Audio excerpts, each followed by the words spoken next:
Muy buenas noches, estimados estudiantes.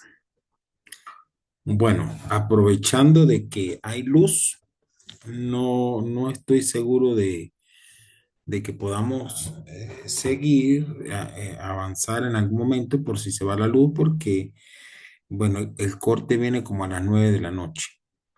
Por tanto, pues voy a dar inicio a esta sesión en la cual nosotros vamos a hablar del tema de consolidación. El título realmente de este tema se llama Relaciones de esfuerzo de formación, consolidación.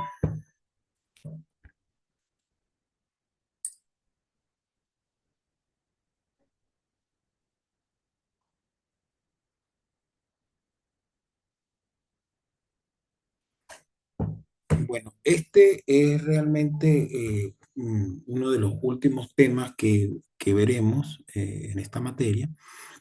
La consolidación es un proceso que sufre el suelo, ¿verdad? Mediante la aplicación de cargas. Estas cargas tienen una influencia, ¿verdad? Sobre el suelo que permite la deformación del suelo como tal. Aquí en este tema debemos tratar como de recordar el, lo que es el término de compresibilidad que más adelante inmediatamente vamos a definir. Pero la compresibilidad del suelo no es más que la capacidad del suelo que tiene, la capacidad que tiene el suelo para dejarse deformar por efectos de las cargas. Es decir, y que actúan en el tiempo. Normalmente, la gran mayoría de los materiales que utilizamos en la construcción, ¿verdad? Son materiales que se deforman de una manera casi inmediata. Es decir, no requieren tiempo para deformarse por efectos de las cargas que se les esté aplicando.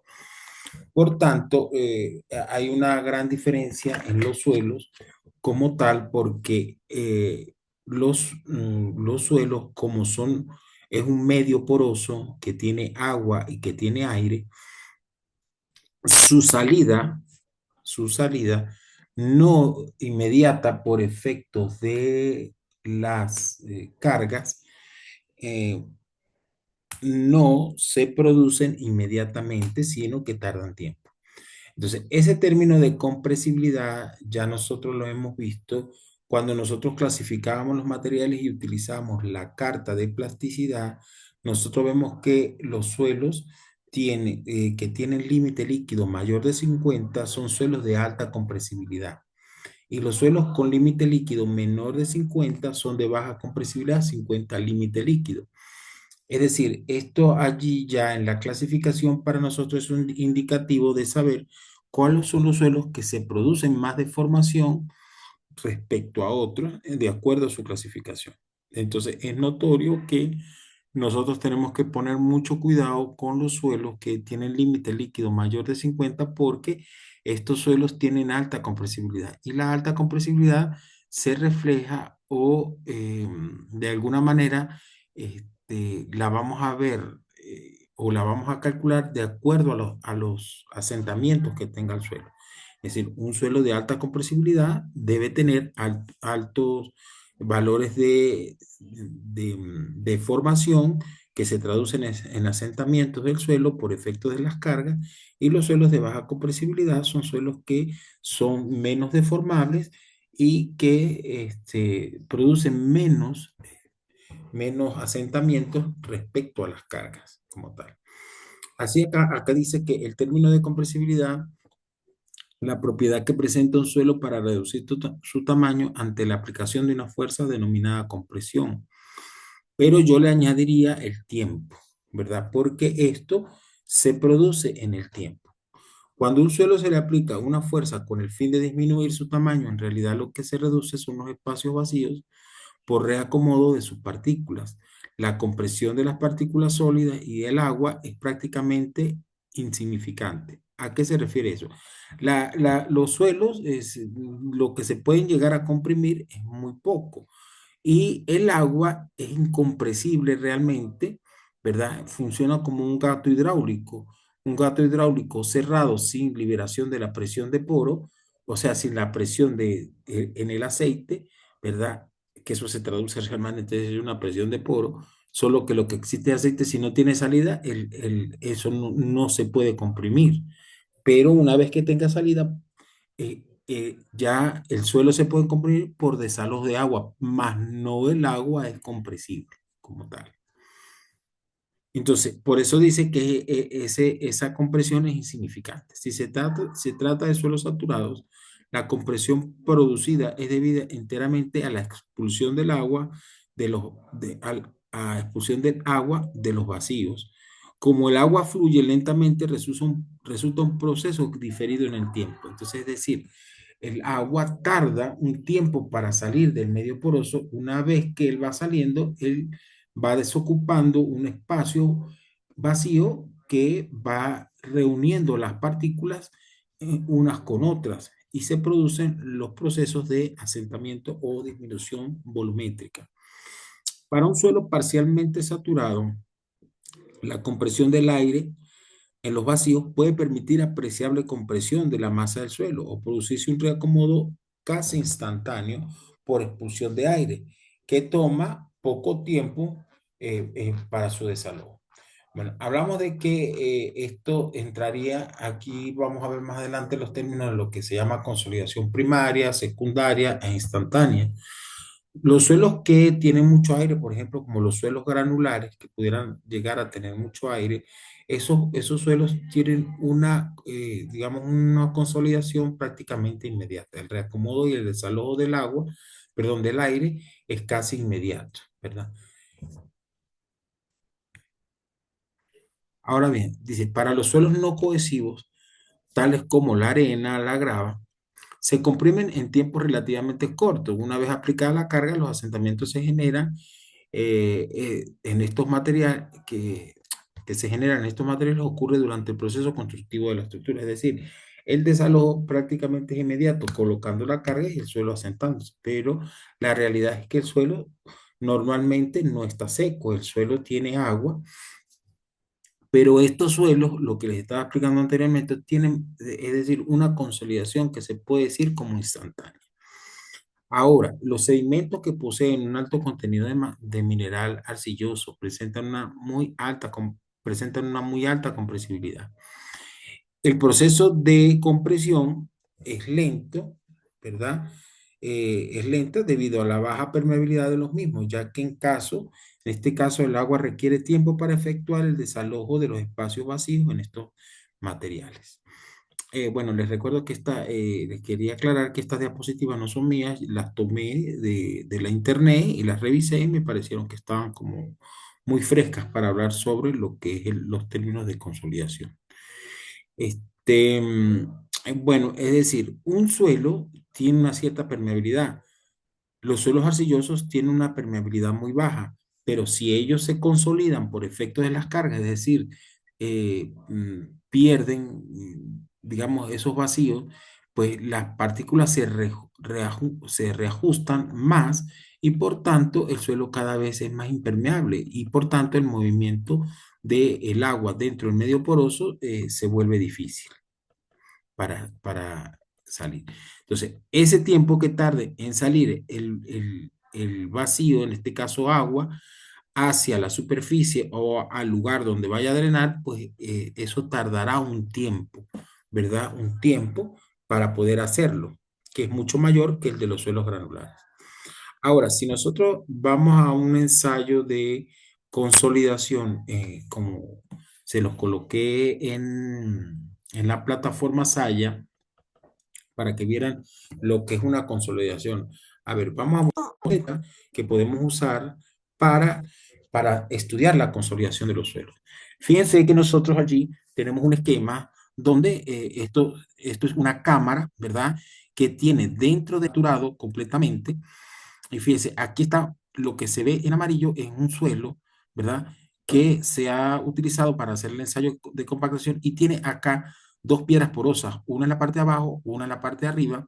Lo que se ve aquí en blanco es el anillo, es decir, vamos a hablar de consolidación unidireccional, es decir, las deformaciones laterales son igual a cero, solamente vamos a estudiar las deformaciones verticales como tal. La P se transmite, que es la carga, se transmite a través de un pistón que tiene una cierta área, normalmente el área del anillo, ¿verdad? El área de contacto de la piedra porosa, que es la que se toma en cuenta para las deformaciones, esa área más o menos son anillos de 5 centímetros de diámetro y por tanto habría que determinar cuál es el área. Y la altura del anillo, normalmente se usa un anillo que tiene una altura de 1,92 a 2 centímetros, ¿verdad? 19 milímetros, 20 milímetros como tal. Entonces, fíjense.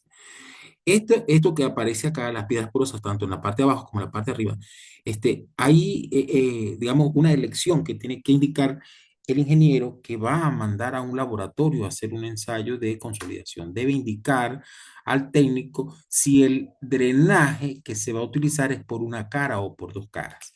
A ver, explico por qué. Porque el agua, si el suelo tiene drenaje por ambas caras, el nivel de la disipación de la presión de poros se produce mucho más rápido y la consolidación de suelo se acelera también notablemente, por tanto, los asentamientos se producen en un tiempo bastante corto. Bueno, bastante corto no digamos, sino en un tiempo mucho menor. Ahora, si esta piedra se eliminara de la parte de abajo del suelo, es decir, el agua que está en este punto, o cualquiera que esté en el punto más alejado, ¿verdad? De la parte de abajo, le va a tocar tomar una trayectoria más larga para poder salir hacia la superficie, que es donde está drenando. Siempre el ensayo se debe colocar drenando por la capa superior, por la capa superior. ¿Por qué a veces se coloca piedra porosa? Porque seguramente el material que está debajo del que tomamos en cuenta para ensayar, ese material está drenando y por tanto el agua puede salir por ahí. Digamos, en el estudio físico en campo, cuando uno toma las muestras, ¿verdad? O hace las perforaciones y se puede encontrar con lechos rocosos donde el material no drena. O un material muy impermeable que la permeabilidad es tan baja que el agua necesita salir, es decir, la primera opción que tiene para salir rápido es hacia la parte de arriba. Entonces, ahora, si tenemos materiales drenantes como arenas, gravas o otro tipo de material que sea drenante, pues lógico en el laboratorio deberíamos estar colocando las dos piedras porosas. Ello depende de los resultados. Cuando nosotros hallemos los tiempos de consolidación o el tiempo en que ocurre de esos valores, si es drenado por una cara o por dos caras. El ingeniero tiene que estar muy, muy, muy de acuerdo con dar esa info del ensayo. Entonces, en el ensayo de consolidación, ¿verdad? Nosotros relacionamos, ¿verdad? Como les dije, a través del pistón aplicamos una carga, un esfuerzo, ¿verdad? Ese esfuerzo es acumulado, comenzamos con cargas muy pequeñas, ¿verdad? Y se van acumulando y a través de el extensómetro que se ve acá, este extensómetro que se ve acá, nosotros podemos ir mirando la deformación vertical que ocurre en el medio poroso. Entonces, por consiguiente,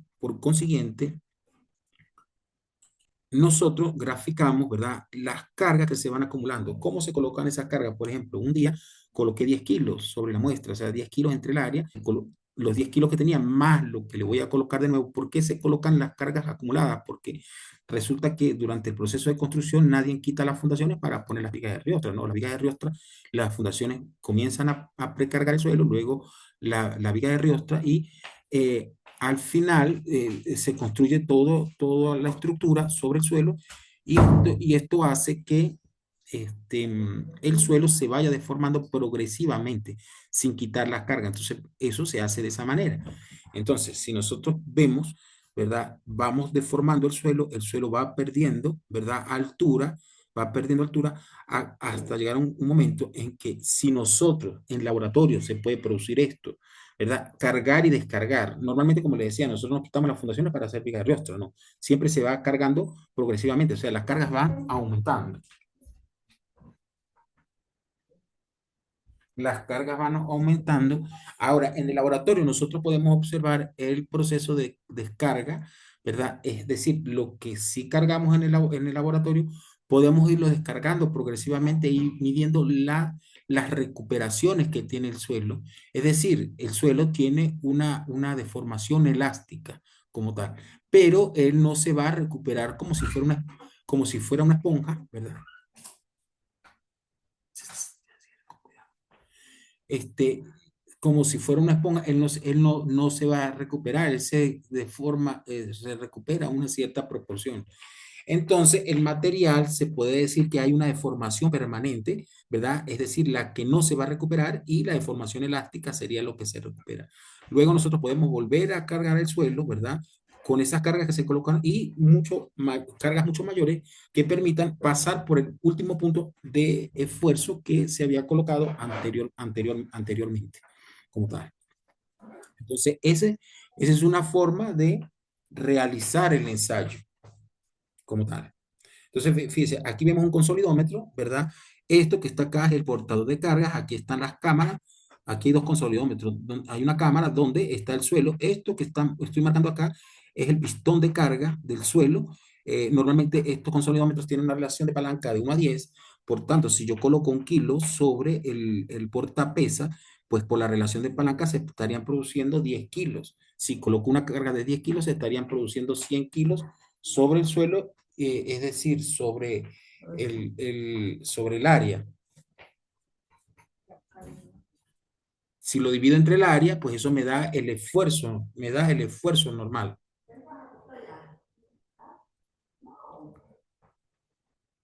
Ok, entonces ese sería más o menos el proceso. Cada día se carga, eso es un ensayo que dura alrededor de 15 días, ¿verdad? Se colocan, por ejemplo, el primer día se colocan 0,5 kilos que producen 5, después un 1 que produce 10 y así sucesivamente 10, después 20, de 20 se pasa a 50, de 50 a 100, ¿verdad? 100 kilos. Claro, en este caso para producir 100 kilos será colocar 10 kilos. Una vez que pasa ese proceso, se puede descargar en un mismo día prudencialmente en tiempos distintos para poder ir midiendo las recuperaciones del suelo en el extensómetro. Una vez que ha descargado casi la totalidad, vuelve a precargar, ¿verdad? En los días siguientes, pero ya no va a precargar con cargas tan pequeñas como 0,5 para producir 5 kilos, o para producir 10, para producir 20, no. Ya comienza uno, por ejemplo, a colocar 10, la de 10 kilos para producir 100, una de 20 para producir 200 y una de 40 para producir 40 o 50 para producir 400 o 500 kilos sobre la muestra para que se haga el fenómeno esterético, ¿verdad? ¿Para qué nos sirve ese fenómeno esterético? Porque nosotros vamos a descubrir ahorita más adelante que a través de ese ensayo de consolidación relacionando el esfuerzo normal, pero ya no la deformación vertical, sino la relación de vacíos, que es directamente proporcional al cambio de la altura de la muestra, ¿verdad? Es directamente proporcional. Uno dice, bueno, relaciona esfuerzo normal versus relación de vacíos y por tanto yo puedo hacer una gráfica semilogarítmica donde va a cambiar un poco la forma como se produce la curva y yo puedo determinar el esfuerzo máximo en el pasado. Eso quiere decir que si yo quisiera determinar en un sitio, en un suelo donde hice una perforación para tomar una muestra, para hacer la consolidación a cierta profundidad, si yo determino hasta esa profundidad, es decir, le contabilizo la presión total, los esfuerzos totales evaluando, ¿verdad? Si el esfuerzo total me da hasta ese punto un valor, pero luego en el que está actual, eso quiere decir que el material está preconsolidado. Ahora, si el mismo valor que me dio en campo me está dando en el laboratorio, quiere decir que jamás antes hubo otra carga encima que la que él tiene.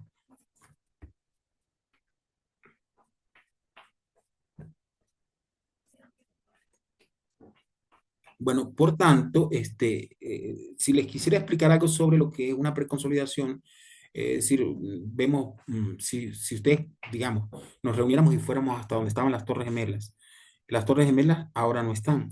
Hiciéramos un ensayo de consolidación a cierta profundidad del suelo, nosotros encontraríamos el esfuerzo total hasta el punto donde tomemos la muestra y eso podemos calcular el esfuerzo total aplicado, es decir, la carga del suelo que está sobre él.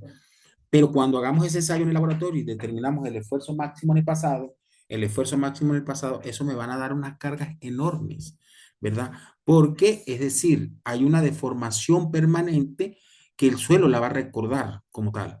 Y por tanto va a dar preconsolidado, porque antes había unas cargas tan enormes que eran los edificios que cayeron, que ahora no están, o sea, en la actualidad no están. Entonces, ese sería lo que hablamos nosotros de términos de consolidado y preconsolidado. A ver, entonces aquí dice, la compresibilidad de los suelos confinados lateralmente, eso es lo que estamos hablando, o sea, es decir, el ensayo del consolidómetro es que se somete una muestra de suelo a una presión vertical, medimos su altura inicial, medimos su altura final por cada incremento de carga y nosotros podemos establecer la relación entre el esfuerzo y la relación de vacíos como tal. Por eso le estoy diciendo que las diferencias, las pérdidas de altura, nosotros las podemos definir como directamente proporcional a la pérdida de la relación de vacíos del suelo. Recuerde que eh, los suelos,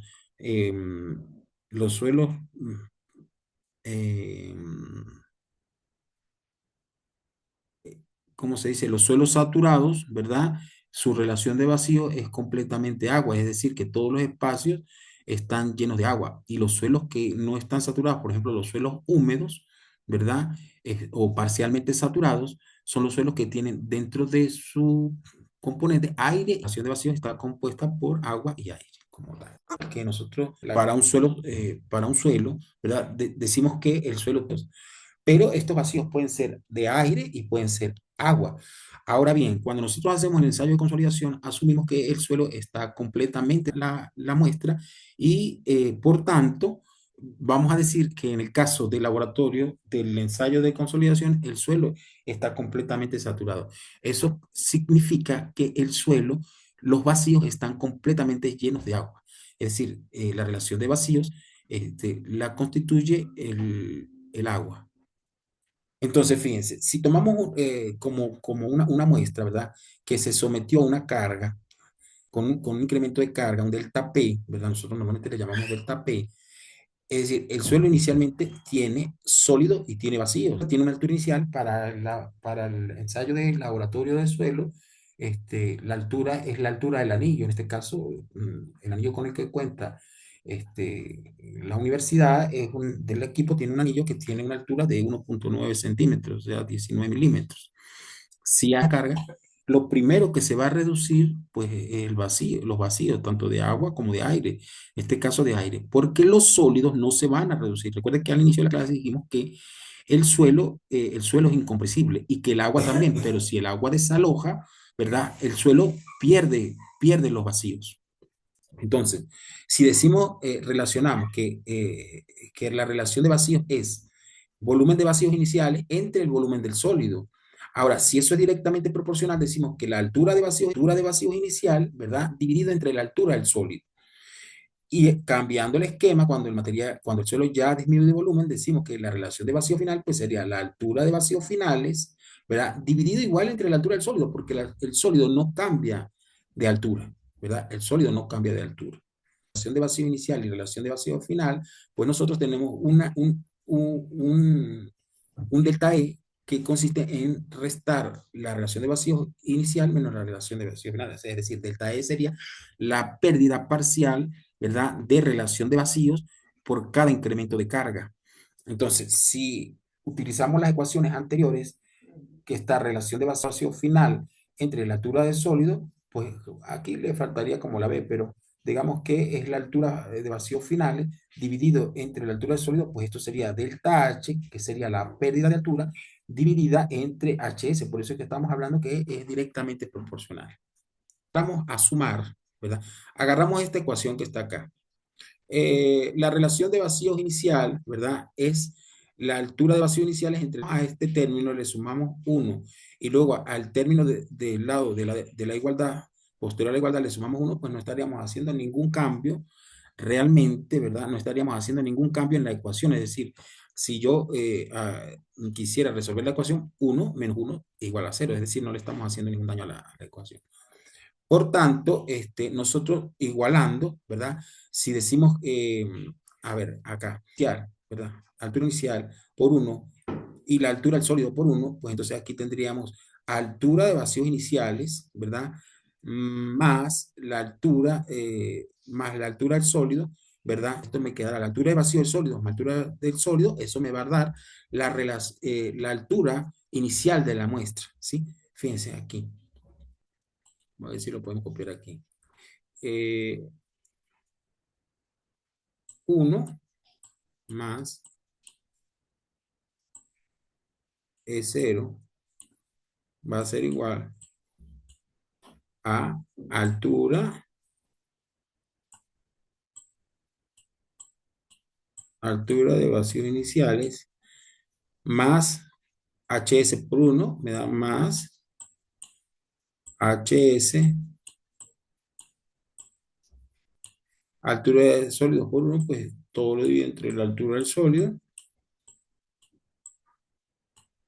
¿verdad? Y eso, entonces la altura de vacíos iniciales más la altura del sólido, si vemos aquí en la diapositiva, ¿cómo se llama? En la diapositiva anterior, pues esto, sumar la altura del sólido más la altura de vacíos iniciales, la altura del sólido, eso me da la altura inicial de la muestra. Entonces, si yo digo, entonces esto sería igual, a ver, ubicámonos acá, entonces esto sería acá, entonces esto sería igual a la altura de inicial de la muestra entre la altura del sólido. A ver, vamos a borrar esto para que no moleste acá, como tal. Entonces, de allí es donde sale este resultado. Entonces, ahora, si igualamos 1 más E es igual, este término, 1 más E es igual a la altura del sólido entre la altura ¿cómo se llama? Entre la altura de la muestra, ¿verdad? 1 más E. Entonces, fíjense, tenemos que delta E va a ser igual a delta H aquí. A ver, vamos a marcar acá.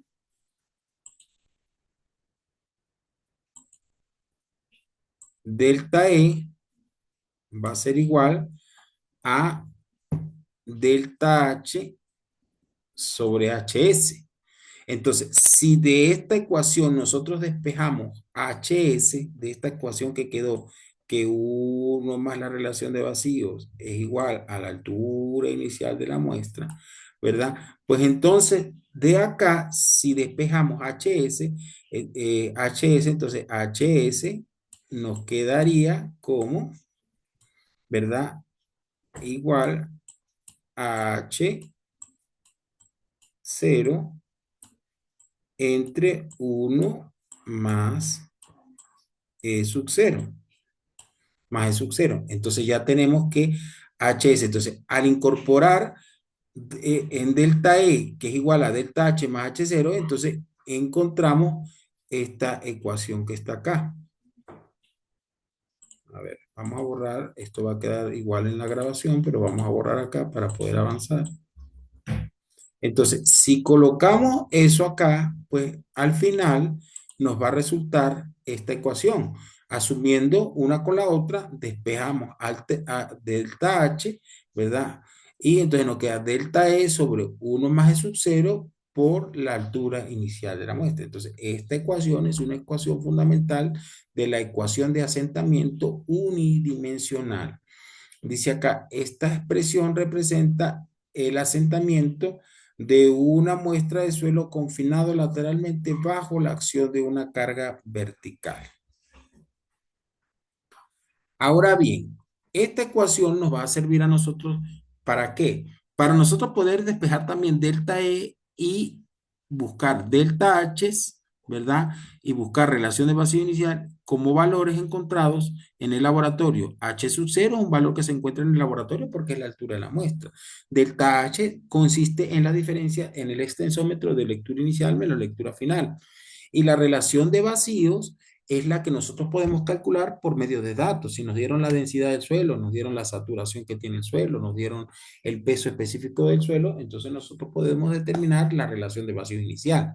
Entonces, si yo determino ese valor de relación de vacíos inicial, conozco la altura de la muestra, conozco la diferencia de alturas por el extensómetro, pues yo puedo despejar delta E, es decir, la variación de la relación de vacíos que se produce cada vez que incremente una carga. Entonces, esta ecuación la utilizo como para llegar a la, por ejemplo, si yo coloqué en el extensómetro, coloqué, por ejemplo, hoy coloqué 5 kilos, ¿verdad? 5 kilos. Ella, antes de colocar los 5 kilos, se toma la lectura inicial y luego se revisa, se leen las cargas durante el día. Al final de las 24 horas se ha producido una deformación y tengo lectura inicial y lectura final a las 24 horas. Eso me daría un detalle, ¿verdad? Entonces, la altura inicial sería 19 y la relación de vacíos con la cual comienzo y determino delta E. Esa sería la pérdida de relación de vacíos de ese incremento de carga. Pero hacia el día siguiente yo coloco 10 kilos, ¿verdad? ¿Qué significa? Que la nueva relación de vacíos que tiene para el incremento de carga sería la relación de vacíos inicial con la que comencé y le resto a delta E. Eso me da la nueva relación de vacío con la cual comenzó esa carga que voy a colocar nueva, en este caso la de 10 kilos, ¿verdad? Pero a su vez, si yo a la altura inicial de los 19 le resto el delta H que produjo el día anterior con la carga de 5, pues eso me da la nueva altura de la muestra. Entonces, al tener la nueva altura de la muestra y tener la nueva relación de vacíos, ahora, con el incremento de 10 kilos, vuelvo a tener una lectura inicial que fue la final de la carga de 5 e inicial de la nueva carga de 10. Entonces, esa de 10 se deja actuar por 24 horas y llega hasta una lectura final. Por tanto, ahí determino el nuevo delta H. Y así comienzo ese proceso. Para la siguiente, pues ya al delta E nuevo encontrado, a la relación de vacíos nueva que tengo, le resto el nuevo delta E, ¿verdad? Le resto y consigo la relación de vacíos para la carga siguiente, la relación de vacío inicial para la carga siguiente. Si el delta H producido con la carga le resto a la altura inicial del día anterior, pues me da la nueva altura de del suelo para la nueva carga que voy a colocar. Y así sucesivamente se va utilizando esta ecuación para poder ir determinando la pérdida parcial de la relación de vacíos como tal. Entonces,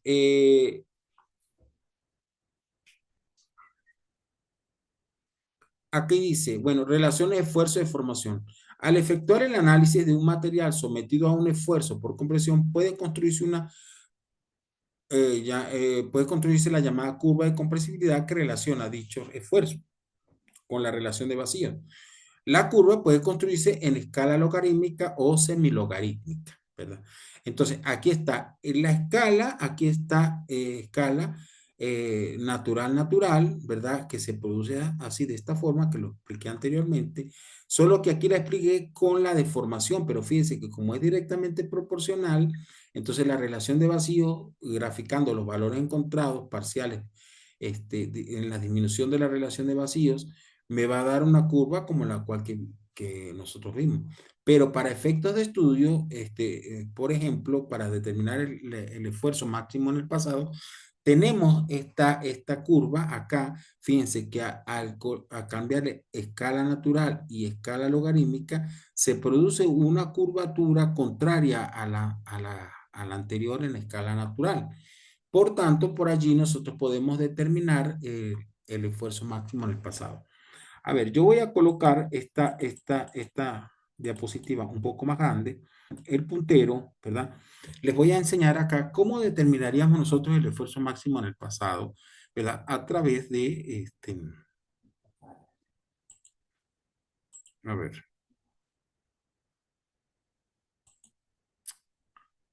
no sé por qué se perdió un poco acá. Ahora sí. Aquí está entonces, aquí dice, la relación de vacíos, hallar el esfuerzo máximo en el pasado consiste en que si yo el método Casagrande dice que yo puedo determinar un radio mínimo acá. Es decir, con un compás busco cuál sería el radio mínimo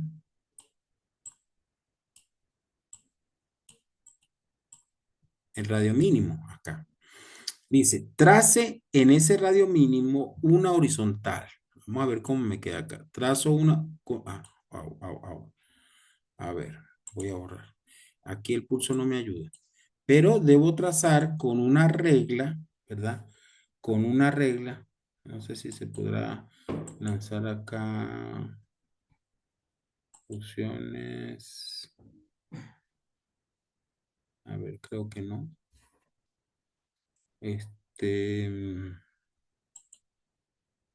Vamos a ver. Entonces, debo trazar por aquí una horizontal, lo más horizontal. Voy a tratar de hacer lo más horizontal posible, pero es una recta horizontal con una regla. Y luego en ese punto igual tomo la regla y paso una tangente por ese punto. Paso una tangente por ese punto. Entonces tengo la recta horizontal y tengo la tangente de ese punto, ¿verdad? Ahora, entre la tangente y la horizontal, debo hallar una bisectriz. Es decir, la mitad entre las rectas. Trazo la mitad entre las rectas y eso me da la bisectriz. ¿Sí? Una bisectriz. Luego, ¿verdad? Luego prolongo este tramo que está acá, curvo, se llama tramo de recompresión y el tramo recto que aparece acá se llama tramo virgen. Es decir, es el tramo que está soportando nuevas cargas que jamás él ha soportado anteriormente. Entonces, si yo tomo una regla y trazo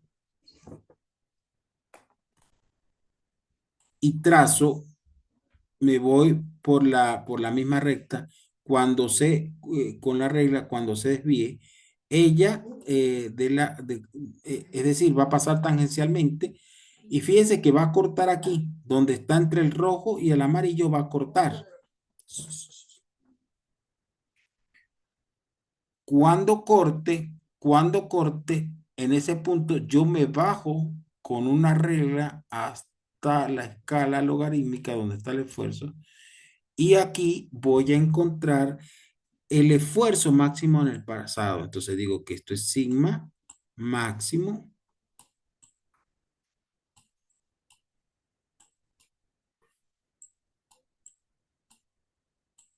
en el pasado.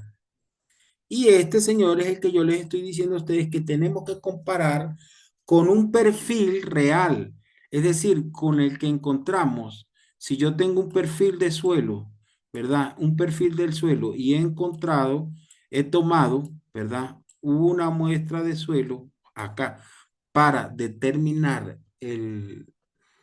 para hacer el ensayo de consolidación, pues lo lógico es que yo haga mi perfil de presiones acá hasta acá, ¿verdad?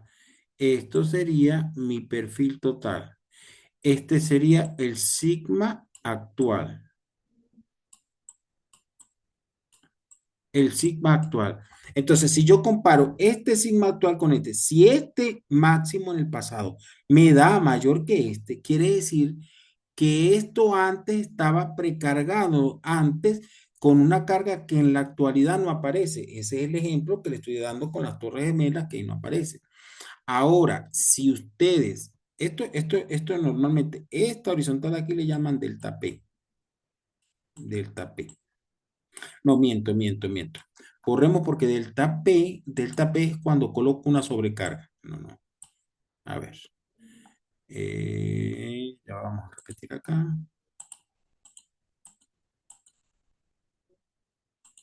Voy a borrar nada más delta P. Bueno, voy a volver a marcar acá.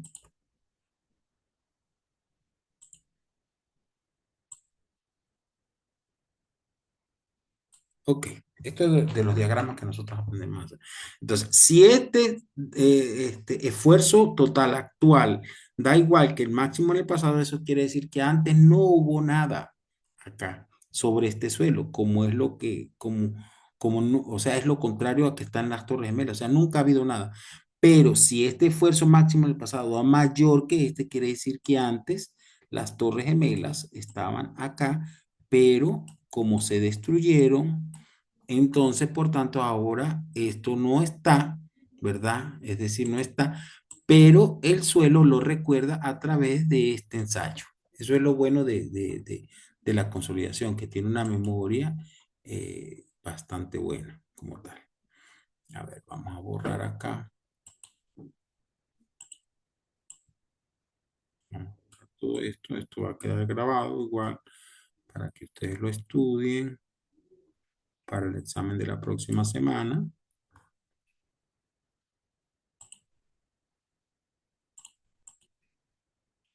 Entonces, bueno, aquí está, voy a bajar de nuevo acá para colocarla. Este sería, vamos a ver acá esa. Aquí está todo igual. Aquí está, ahorita vamos a pasar, no recuerdo haberla visto acá. Ok, para, vamos a dejarlo acá, que es donde vamos a trabajar ahorita. Bueno, no sé, posiblemente ya la clase, vamos a ver cuánto queda para la clase. Ok, si no, pues haremos una segunda presentación y hasta una tercera porque necesitamos ver, bueno, aquí está esto, ¿verdad? Entonces, fíjense.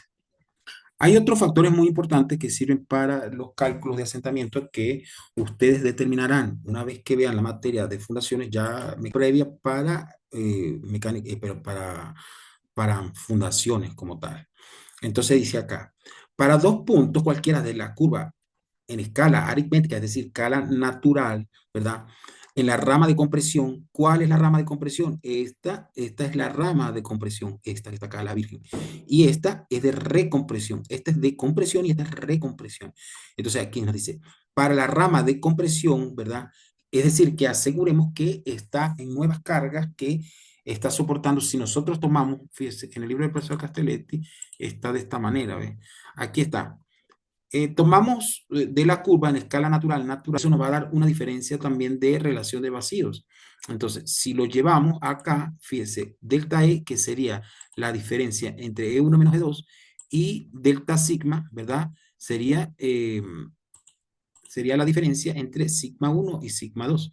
A ver, aquí lo tiene el profesor Castelletti, ¿verdad? Delta B va a ser igual a la relación de vacíos 2 menos la 1, sigma 2 menos sigma 1, eso me da delta E sobre sigma. Y este coeficiente se llama coeficiente de compresibilidad.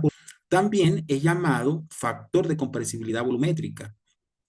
Y fíjese que el valor tiene un valor negativo por la diferencia de delta E menos E sub 2 menos E sub 1. Entonces, porque sub 2, la relación de vacíos 2 es menor que la de 1. Por tanto, le aporta un valor negativo al coeficiente de o factor de compresibilidad volumétrica. Ahora bien, también existe otra relación de ese coeficiente de respecto a la diferencia delta sigma. Entonces, fíjense, si yo dice la variación o cambio volumétrico llamada M sub B, que también está en centímetros cuadrados, puede determinarse a su vez involucrando la variación volumétrica del material, lo que varía en volumen respecto al volumen total, ¿verdad? Al volumen total dividido entre el delta sigma.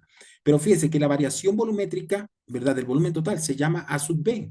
¿Verdad? Porque si esto es directamente proporcional, lo que pierde volumen respecto al volumen total. Entonces, nosotros hemos determinado, acá vamos a ver aquí en el libro del profesor Castelletti, fíjense acá, como dice, delta B sobre el volumen entre delta sigma. Pero delta B también es delta E. Y el volumen, fíjense, el volumen es 1 más E. Vemos la gráfica acá, aquí, donde, ¿verdad? 1 más E, si nosotros recordamos la clase, las primeras clases, ¿verdad? Cuando hablamos de relaciones volumétricas y gravimétricas, decíamos que E, ¿verdad?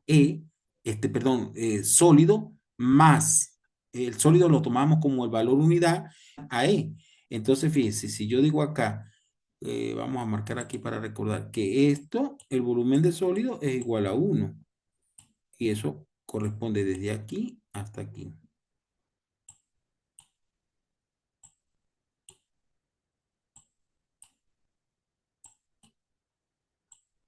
¿Sí? Y ay,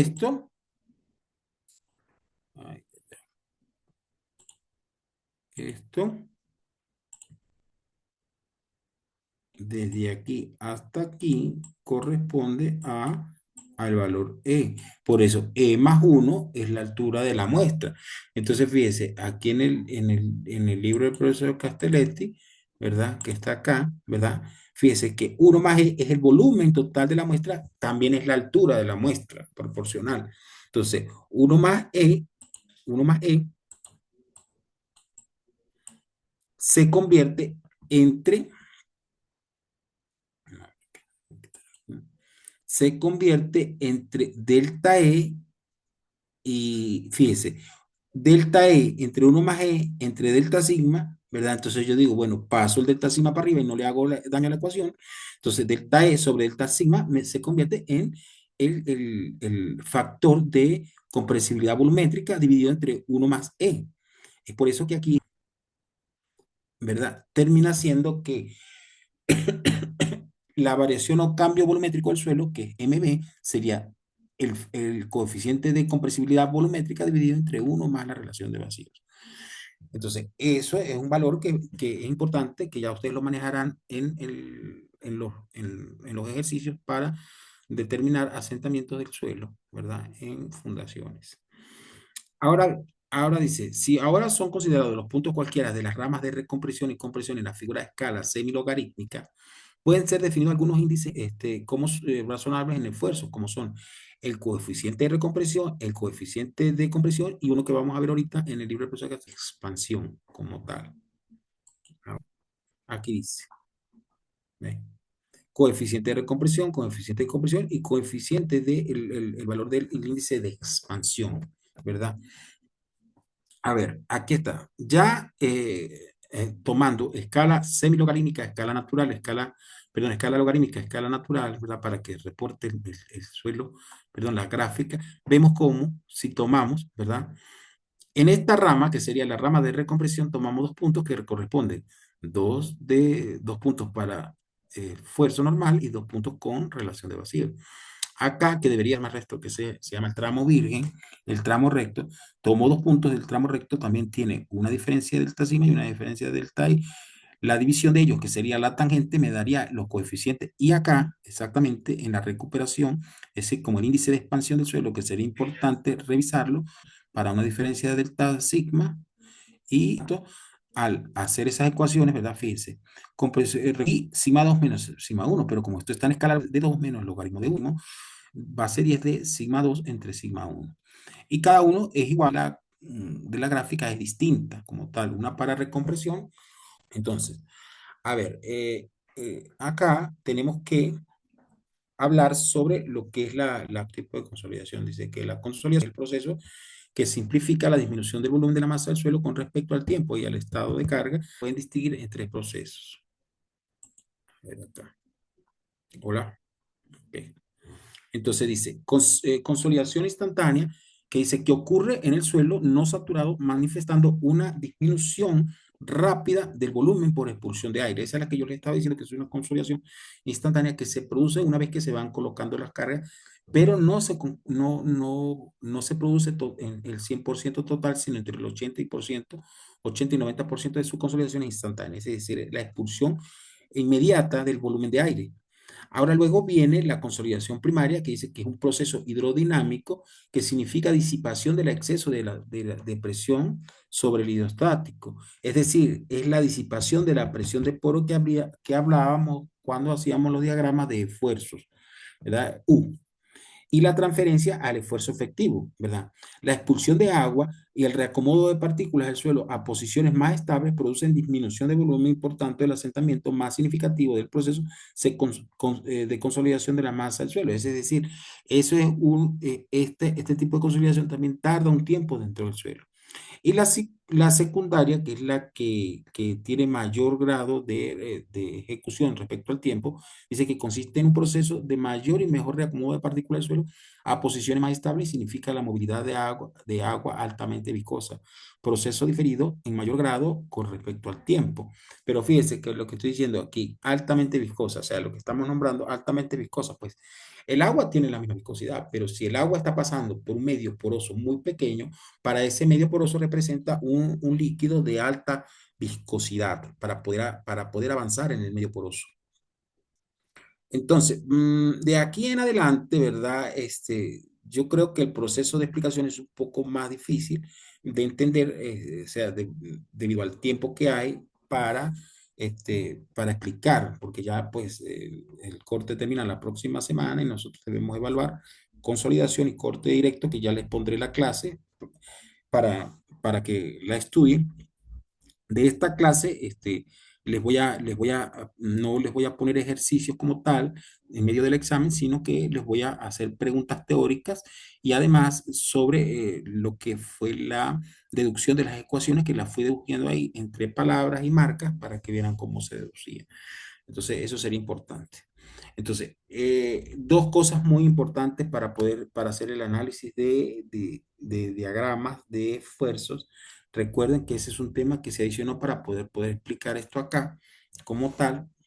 Entonces, fíjense, este es un estrato que tiene un delta P. Esto sí es el delta P, es decir, estoy colocando una sobrecarga, pero aquí sí se drenaje por dos caras.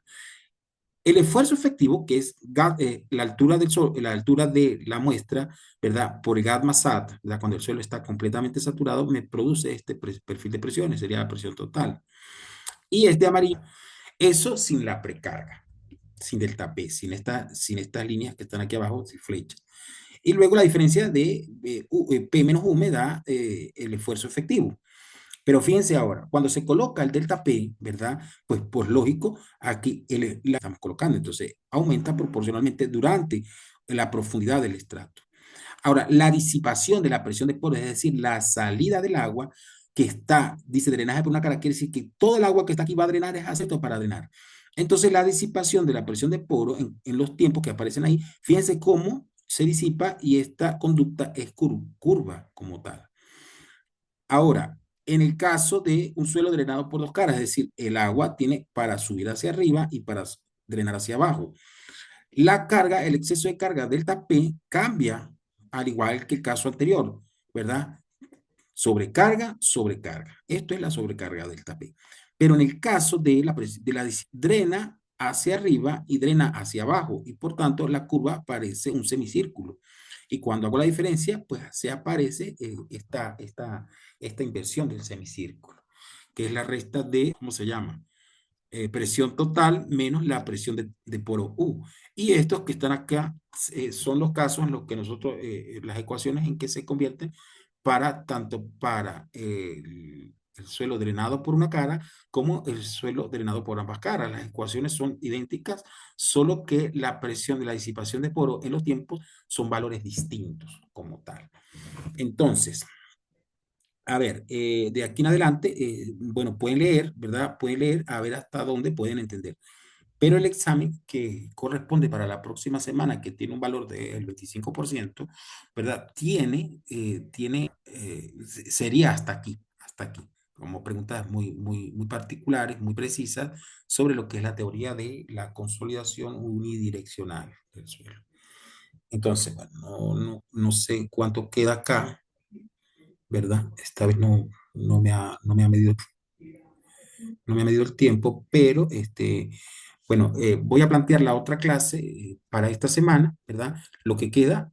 Y ya para el examen de la próxima semana sería todo lo que es permeabilidad, todo lo que son ejercicios de permeabilidad que se dieron, y la teoría de permeabilidad, todo lo que responde a consolidación y todo lo que responde a corte directo, como tal. Entonces, bueno, espero que pasen buenas noches. Nadie se conectó y por tanto, fue una clase pregrabada que va a quedar sin asistencia de participantes. Pero la voy a subir inmediatamente a la plataforma, ya que la luz sigue acá en Venezuela y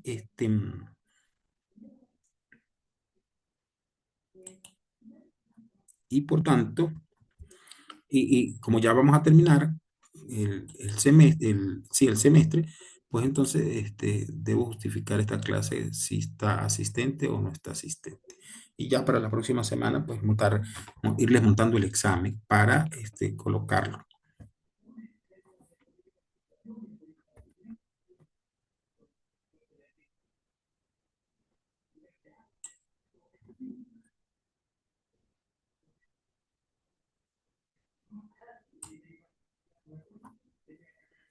Listo. Bueno, pues que pasen buenas noches y bueno, cualquier la plataforma Saya también, yo creo que sería más importante por la plataforma Saya, yo siempre la abro y queda evidencia de que ustedes hicieron sus preguntas y que yo le hice a ustedes sus respuestas.